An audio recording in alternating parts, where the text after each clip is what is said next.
Boa noite novamente. É claro que o coração da mãe derrete, né?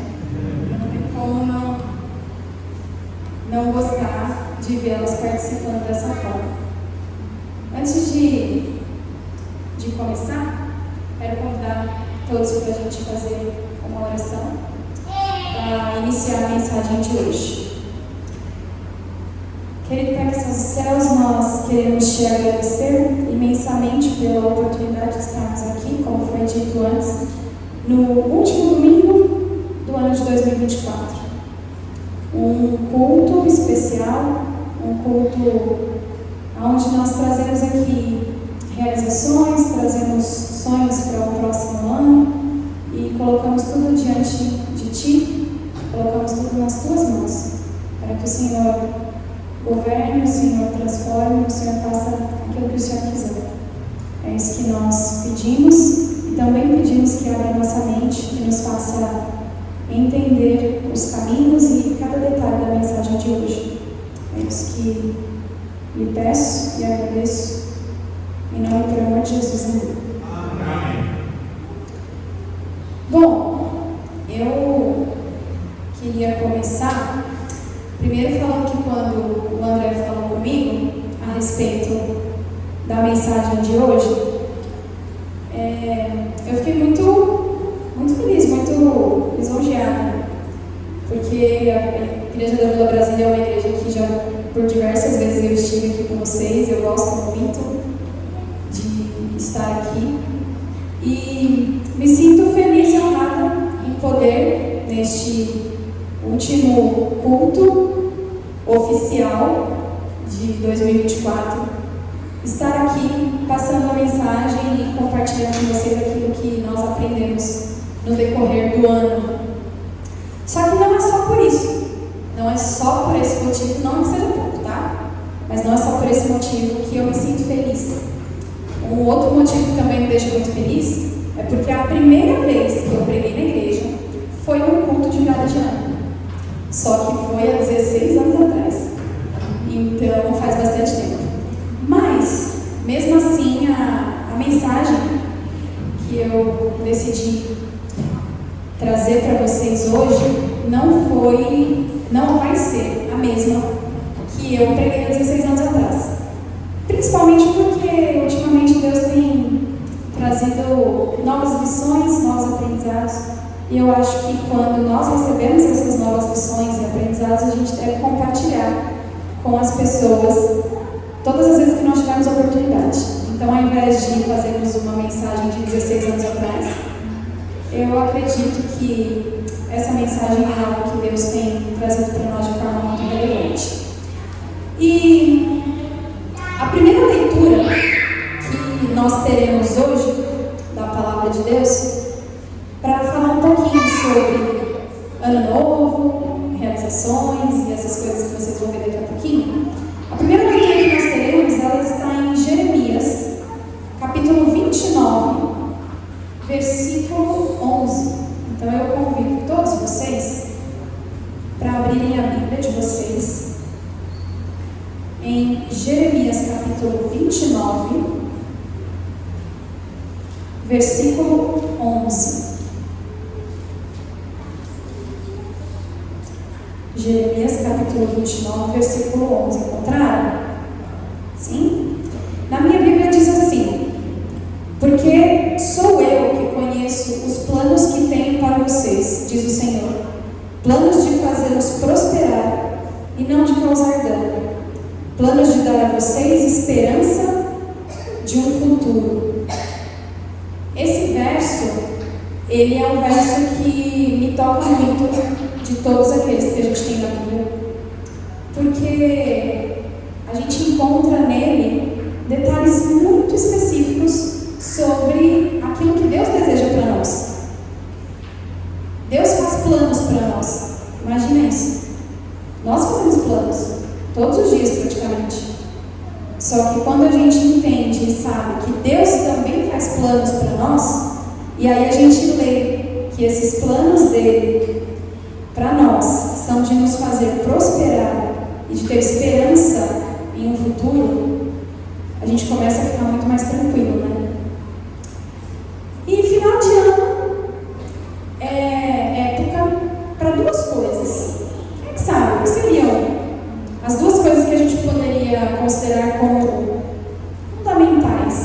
num final de ano, numa virada de ano? O que a gente tem que mais acontece, que mais passa na televisão, que mais é falado, sei lá, nos grupos de WhatsApp, nas redes sociais? Retrospectiva. Eu coloquei aqui como realizações, ao invés de retrospectiva. Realizações. E é até legal, né? Imagina, quando a gente olha para trás, para o ano que passou, e a gente fala, nossa, eu consegui realizar isso, e isso, e isso. Muitas vezes, nós fazemos essa lista mental, assim, mas para a gente poder fazer aquele checklist, né? Ah, eu consegui cumprir isso aqui que eu queria, consegui fazer isso aqui que eu não estava esperando, mas que deu certo. E eu gosto dessas listas. Eu geralmente gosto muito de lista. Então, eu resolvi fazer um tempo atrás, assim. A princípio não tinha ideia de compartilhar isso com ninguém, porque era uma coisa mais pessoal. Mas quando eu estava fazendo a mensagem de hoje, eu pensei, por que não? E aí, eu fiz uma lista, né? Com várias das metas que eu tinha e que eu consegui realizar. E também algumas das realizações que eu consegui fazer, mas que não faziam parte das metas para o ano de 2024, né? Então, por exemplo, no começo do ano a gente acaba fazendo metas também, mas a gente vai falar sobre isso daqui a pouquinho. Só que eu tinha uma lista de metas que não era muito grande, e quando eu fiz a minha lista de realizações do ano, eu percebi que de todas as realizações que eu listei como sendo algo que foi muito importante para mim esse ano, apenas uma delas tinha estado na minha lista de metas do começo do ano. E aí eu vou compartilhar aqui com vocês algumas coisas dessa lista de realizações que eu tive. A primeira, que daqui a pouco eu vou falar um pouquinho para vocês, eu queria que o André colocasse um slide. É o primeiro slide. A primeira foi que eu consegui ler esse ano 32 livros. E foi uma meta uma realização que eu consegui alcançar e que para mim foi muito especial. Ele vai colocar ali, eu sei que não vai dar para ler o título de todos, mas eu tentei montar, inclusive eu acredito que o último nem está ali, eu tentei montar, porque todos eles eu compartilhei no meu Instagram. Então eu terminava de ler, eu ia lá e colocava foto. E foi muito especial. Depois eu falo um pouquinho para vocês sobre isso. Mas essa foi uma das realizações que eu tive esse ano. 32 livros lidos durante o ano de 2024. Aí tem outro, não precisa passar o slide ainda, André, porque esse outro que eu coloquei aqui na minha lista, ele não tem foto. Esse ano eu consegui concluir 3 cursos de pós-graduação. Então, geralmente é uma coisa que não é muito comum, né? Mas quando eu parei para olhar para trás agora, algumas semanas atrás, eu realmente me deparei e falei, nossa, uau, 3 cursos de pós-graduação. Realmente eu não devo ter nem dormido esse ano. Depois, agora pode passar para o próximo slide, eu consegui montar, e aí é um hobby, 2 quebra-cabeças de 1000 peças. O azul, que tem as estrelinhas, e o do leão, que esse do leão foi o mais difícil que eu já montei na minha vida inteira. Porque eu já montei vários quebra-cabeças, inclusive de 5.000 peças. Mas esse do leão foi muito difícil. Depois eu explico os detalhes do porquê, mas ele foi muito difícil. E era uma imagem que eu tinha comprado quebra-cabeça só por causa da imagem, que eu achei muito lindo. E aí eu, quando fui montar, vi a dificuldade, pensei em desistir várias vezes, mas falei, não, eu vou terminar, deixa eu custar. E aí eu terminei, ele ainda não tem moldura para virar quadro. E tem mais um ali, o da cachoeira, foi o que eu montei com a minha mãe, de 500 peças. O outro não estaria nem na minha lista, porque na verdade ele é de 300 peças. E como eu gosto de montar quebra-cabeças grandes, esse de 300 peças eu já não incluiria na minha lista do tipo, foi eu que fiz. Mas eu fiz para as meninas, foi o nosso primeiro quebra-cabeça juntas. Então eu criei esse gosto delas, né, o que já é muito importante para mim também. Mas eu consegui fazer, e foi uma realização para mim, porque também é um hobby, é uma coisa que eu gosto muito de fazer. E depois eles viram quadros na minha parede, então eu posso falar que foi eu que montei. E é muito gostoso a gente olhar para trás e ver isso daí. O próximo item da lista também não tem foto ali, que foram 7 sermões que eu escrevi esse ano e preguei, incluindo esse que eu estou pregando agora, tá? E, por último, na minha lista de realizações, você pode passar, eu consegui fazer 22, ali eu acho que só tem 21, mas o último não está ali, 22 Bible Journey. Para quem não sabe o que é isso, talvez o desenho aí tenha ficado bem pequenininho, mas é quando a gente faz desenhos na Bíblia. Então eu não sei se vocês já viram aquelas Bíblias, eu nem trouxe hoje a minha. Eu tenho 2 Bíblias, uma é a que está os desenhos aí, a outra chegou recentemente que eu comprei, mas ela vem assim, ó, tem um espaço ali da escrita da Bíblia, e ela vem com um espaço na lateral e embaixo, para que você faça anotações, chama Bíblia Anote. Então não é necessariamente que você tem que desenhar, certo? Só que eu gosto muito de escrever e eu gosto muito, às vezes, de grifar um verso ou algo da passagem que eu estava estudando ou de um sermão que eu ouvi e que foi importante para mim, que de repente se destacou. E aí eu faço algo naquela página que me remeta àquele estudo. E eu gosto de desenhar, então eu consegui fazer esse ano, de todos os estudos que eu fiz da Bíblia. Isso gasta tempo, então nem todos os estudos da Bíblia eu conseguia fazer isso, mas eu consegui fazer 22 Bible Journey, chama. E também foi uma realização de algo que eu gostava muito. Mas, muitas vezes, nós consideramos realização pessoal, às vezes, coisas que só fazem diferença na vida, que são grandes ou que fazem diferença na vida das pessoas ao nosso redor. Só que realizações não são só isso. Por exemplo, teoricamente, isso daí que eu faço, que é uma realização para mim, não vai fazer diferença na vida de ninguém à minha volta. Eu posso compartilhar em rede social, eu posso, de repente, inspirar outra pessoa que goste de fazer também a fazer, mas não é algo que vai mudar drasticamente a vida de alguém. Mas ainda assim é uma realização. E no final do ano, é justamente o tempo que a gente tem para refletir. O que é que você fez de bom?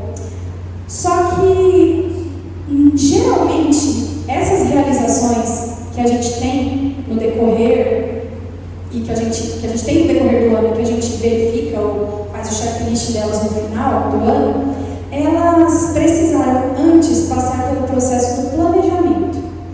E dificilmente algo grande acontece por acaso.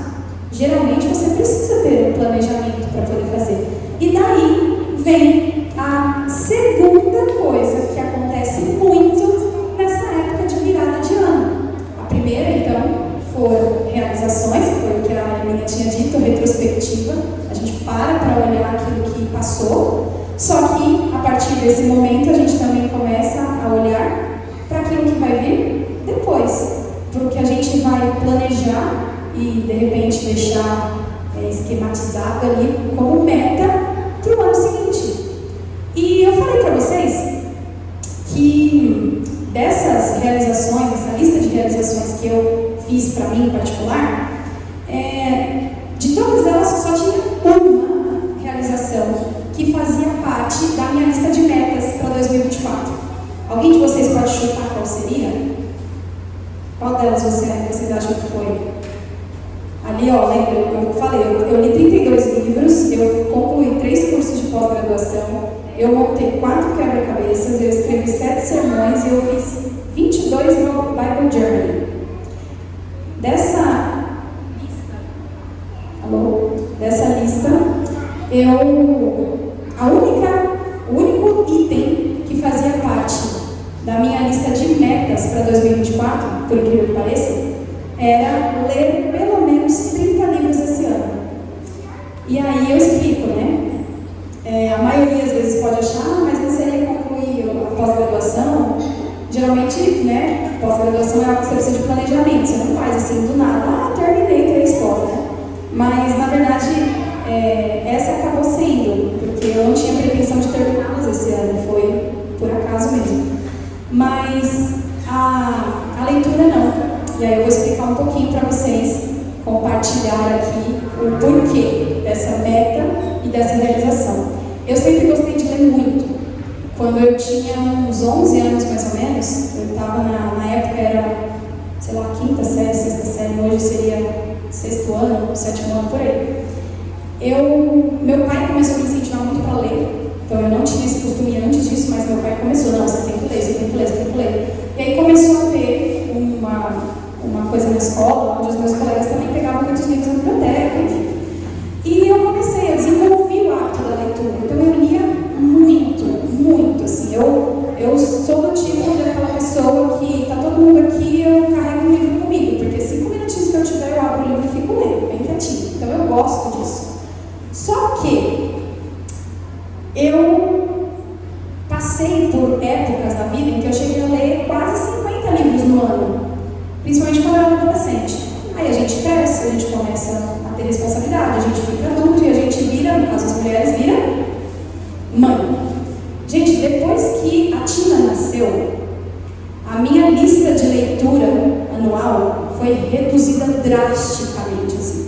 Eu não tinha tempo, porque todo o tempo que eu achava que eu tinha era para cuidar dela. Aí quando veio a outra, acabou. Se eu não me engano, e eu sempre fiz a lista, né, de quais os livros e quantos livros eu li naquele ano. Se eu não me engano, a lista de livros que eu teria lido no ano que a Nath nasceu, que foi em 2018, ela está vazia. Eu não consegui concluir nenhuma leitura naquele ano, porque aí naquele ano eu tinha uma bebê de 1 ano e meio e mais uma recém-nascida. Então, acabou a minha vida ali, né?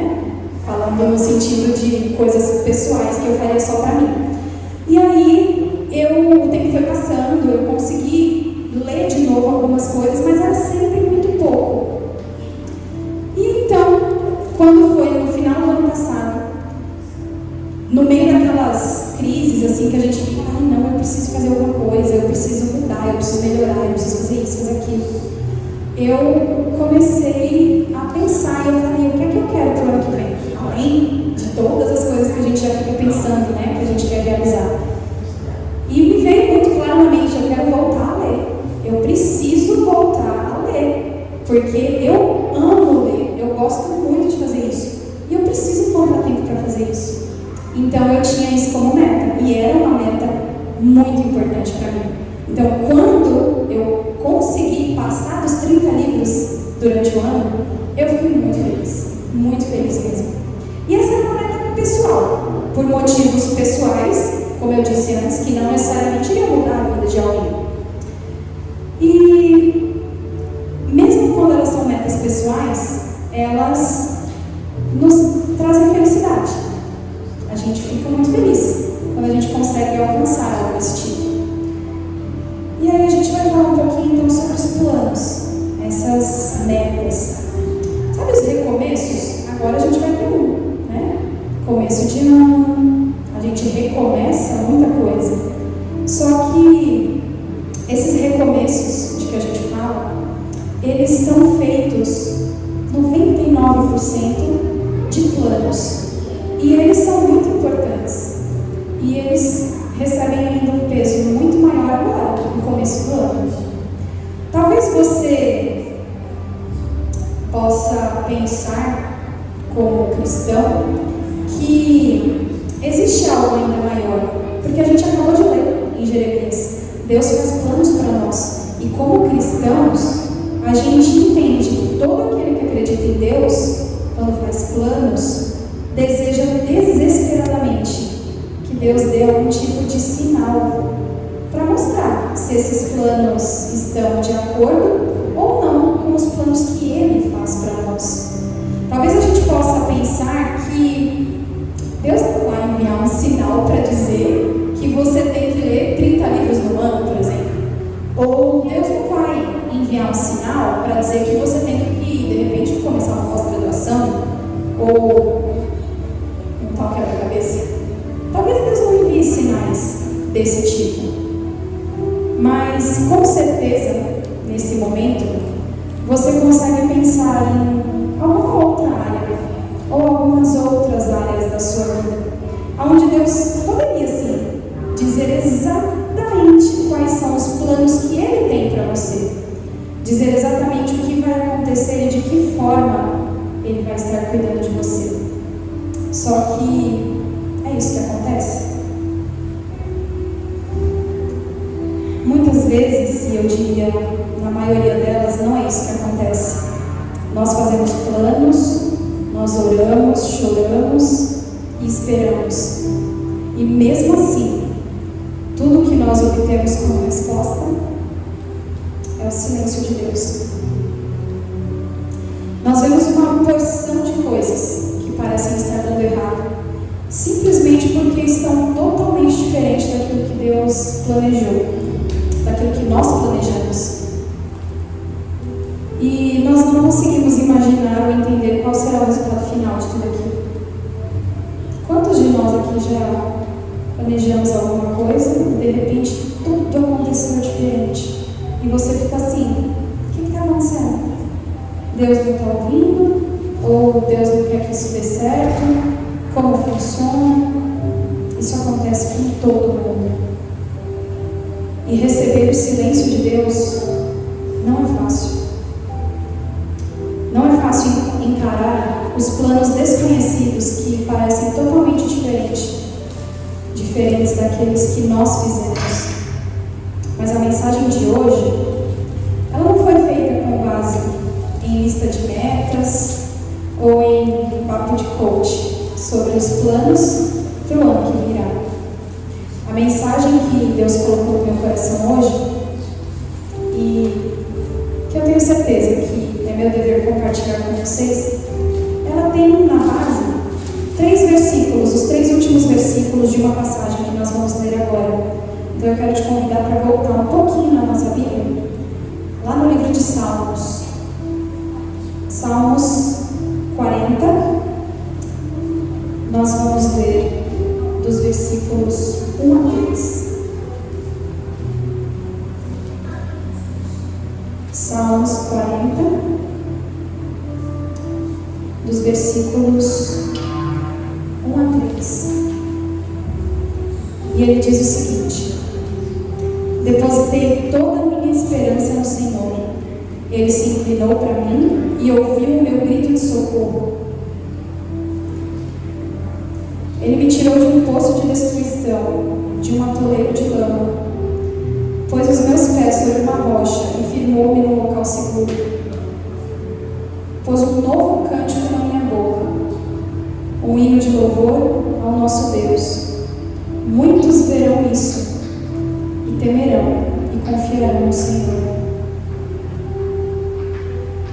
Depositei toda a minha esperança no Senhor. Renovação. É disso que se trata a mensagem de hoje. Deus está a todo instante renovando em nós as promessas dele. Quando nos colocamos nos braços de amor que ele tem, nós podemos ter a certeza de que mesmo nos momentos de completo silêncio, ele ainda está agindo, ele ainda está planejando e ele ainda está fazendo coisas incríveis para nós. Mas existe uma forma um pouquinho mais fácil da gente conseguir aprender a aceitar o silêncio de Deus. E essa forma é se nós aprendermos a reconhecer quando é Ele falando conosco.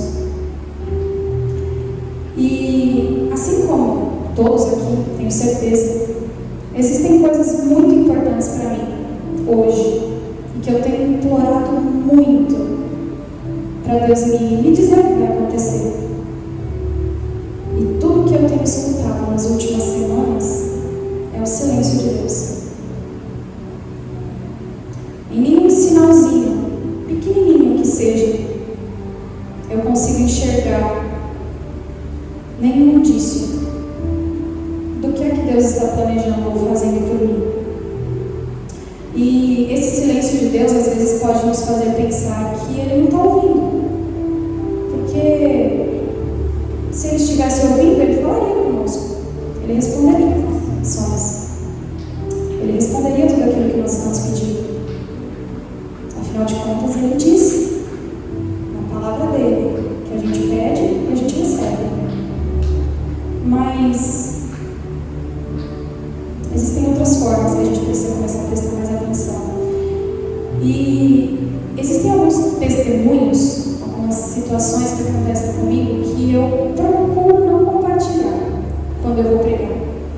Porque geralmente coisas sobrenaturais não são muito aceitas, sei lá, de forma muito exata, talvez, no nosso meio adventista, principalmente. Mas, quando eu estava escrevendo esse sermão, eu tive certeza que eu deveria contar uma dessas situações pela qual eu passei. E, pela terceira vez do ano passado para cá, eu ouvi a voz de Deus de forma audível mesmo, como se estivesse do meu lado falando comigo, assim, como se fosse uma das meninas. Eu ouvi pela terceira vez. As duas primeiras eu não vou mencionar porque não são o foco de hoje, mas a terceira foi uma situação que no final acabou sendo um pouco cômica. Como eu disse para vocês, eu tenho orado muito, pedindo que Deus me responda coisas importantes para mim. E tudo que eu escuto é o silêncio de Deus. Mas algumas semanas atrás, quando as meninas ainda estavam indo para a escola, eu deveria ir levá-las de manhã, numa terça-feira de manhã, praticamente nas últimas semanas de aula já. E aconteceu uma situação estranha. Não para mim, mas geralmente para as pessoas para quem eu contei. Eu tenho uma chave da escola, porque atualmente é a igreja também, e eu faço parte da liderança da igreja, então eu tenho a chave da escola. Só que nos últimos sábados, praticamente, quem tem usado a chave é o Wallace. Então ele pegou, para não ficar calmo de pega a chave, devolve a chave, pega a chave, devolve a chave. Ele pegou a chave e botou no chaveiro dele, das nossas chaves, né? Então ficou no dele. E nessa terça-feira, eu iria levar as meninas para a escola e eu ainda ia trabalhar. E ele não estava de plantão, então ele ia ficar em casa. E ele estava dormindo ainda. E aí, na hora que eu fui sair de casa, a gente tem a parte onde fica pendurada as chaves. E aí eu fui para pegar a minha chave. A minha chave e a dele estavam do lado uma da outra. E eu ouvi, como se fosse um sussurro aqui do meu lado, falando uma frase, eu acredito que ela era mais ou menos assim: e se você levasse a chave dele? E na hora eu rebati. Assim, como eu escutei de forma audível, eu rebati assim de verdade. Eu fiz assim: como é que ele vai ficar sem chave? E aí eu peguei a minha e saí com as meninas. Entramos no carro e fomos para a escola. E quando eu estava virando a rua, eu faço a volta por baixo, né? Eu passo ali no salão da Eliette, na frente, e subo para poder parar do lado já do portão da escola. E quando eu fiz a volta e eu estava subindo, eu vi na rua aproximadamente uns 15 alunos e mais uns 4 ou 5 funcionários, todos trancados pro lado de fora, porque ninguém tinha chave. E aí eu comecei a rir na hora, né? Porque você olha a situação e você fala: era isso. E você não obedeceu. E aí, na hora que eu desci do carro já dando risada, né, uma das profs veio falar comigo: Pro, você tem a chave? Cadê sua chave? Você trouxe? Eu dei risada e falei: não, eu não trouxe, eu deixei em casa. E aí eu tive que ficar ali, esperando até que alguém chegasse com a chave para poder ver as meninas entrando na escola e seguir para o meu trabalho. E há muito tempo eu estava implorando para Deus falar comigo de novo. Só que eu queria respostas para aquilo que eu estava buscando. E nesse momento, naquele dia, quando eu ouvi a voz dele, desobedeci, e depois vi qual era o resultado, de algo bobo, porque foi resolvido rápido. Mas eu entendi. E eu saí dali com uma certeza muito grande de que Deus não ia me responder o assunto que eu tanto estava pedindo para Ele, mas que que Ele com certeza falou comigo para me dar a certeza enorme de que Ele estava me ouvindo. Mesmo que Ele não fosse responder o que eu queria. Eu entendi que eu posso continuar fazendo planos, pedindo pela orientação do Espírito Santo e colocando tudo nas mãos dele. Porque Ele já sabe o futuro desde o começo. Era o que dizia no primeiro verso que a gente leu. E por uma certeza ainda maior também. Porque eu conheço a voz dele. E se eu conheço a voz dele, eu também posso aceitar o silêncio dele. E confiar nos planos que ele tem para mim. Mesmo que ele não me conte quais são. Mesmo que as minhas orações, o meu clamor, pareçam ficar sem resposta alguma. A Ivete vai cantar uma música que eu pedi para ela cantar. E que reforça isso, que tocou muito fundo no meu coração nas últimas semanas. Porque,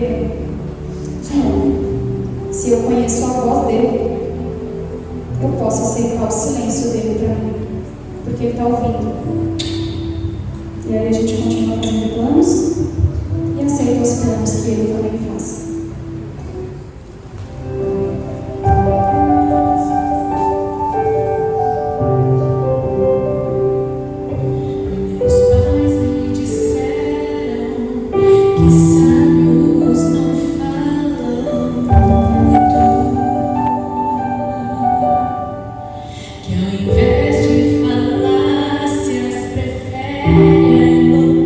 Eloquências dos atos.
planos que você faz, o que você vai fazer agora para o ano que vai começar. Coloque nas mãos dele e só escute e aproveite bem o silêncio dele, acreditando que, assim como está escrito lá em Jeremias, os planos dele para nós são grandiosos, porque ele só deseja coisas boas para nós e de um futuro abençoado. Vamos nos colocar para orar.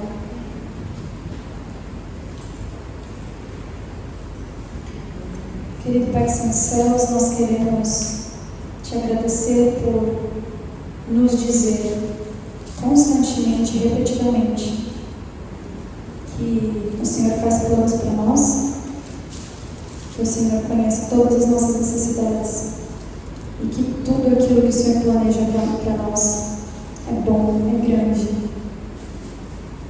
e é especial, porque vem da melhor fonte, que é o Senhor. Por favor, nos ajude a aceitar o teu silêncio e nos ajude também a reconhecer a tua voz. Nos ajude a obedecer a tua voz, porque nesses momentos a obediência e a aceitação do silêncio são aquilo que vai acalmar nosso coração, para que nós possamos ver as grandes coisas que o Senhor fará na nossa vida. Nós pedimos que esteja conosco durante o restante desse ano, que já está quase terminando, e também durante todo o ano seguinte e o restante da nossa vida, durante todos os momentos. É isso que nós pedimos e agradecemos hoje e sempre. Amém. Amém. Feliz ano novo para todo mundo, que eu não sei se eu vou ver mais,